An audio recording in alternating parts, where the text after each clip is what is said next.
Hello అండి, నేను మీ నాగభూషణం. మీరు ఇప్పుడు చూస్తున్న చీర కలర్ వచ్చేసి అంచులు మెజంతా, నడుము ఎల్లో కలర్ కాంబినేషన్ లో చాక్లెట్ ప్యాక్ నేసానండి.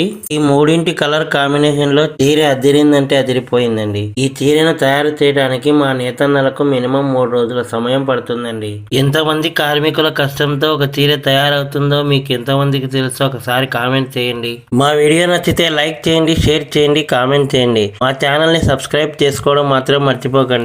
నేను తయారు చేసిన ఈ చీరలో మీరు చూస్తున్నది బేలు నేత అండి, అంటే పవిట కొంగు. మీ భాషలో చెప్పాలంటే పళ్ళు డిజైన్ అండి. మీరు ఇప్పుడు చూస్తున్నది జాకెట్ పీస్ అండి. ఇలా సాదా నేతనే నేర్చుకొని ఉంటాను.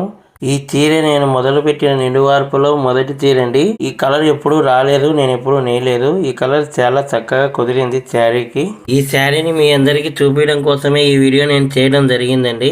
ఈ చీరను మగ్గమైన దగ్గర తీసుకెళ్లే ముందులో చీరని ఇలా మర్తేసి తీసుకుని వెళ్తామండి. చీరని ఇలా సగానికి మర్తేయడం వల్ల చీరలో ఉన్న పొరలన్నీ సమాంతరంగా వస్తాయండి. సగానికి మర్తేసిన చీరని ఇలా 2 భాగాలుగా మడత పెట్టుకుంటామండి. అలా మర్తేసిన చీరను ఒకే మడతలోకి మళ్ళీ తిరిగి తీసుకొచ్చుకుంటామండి.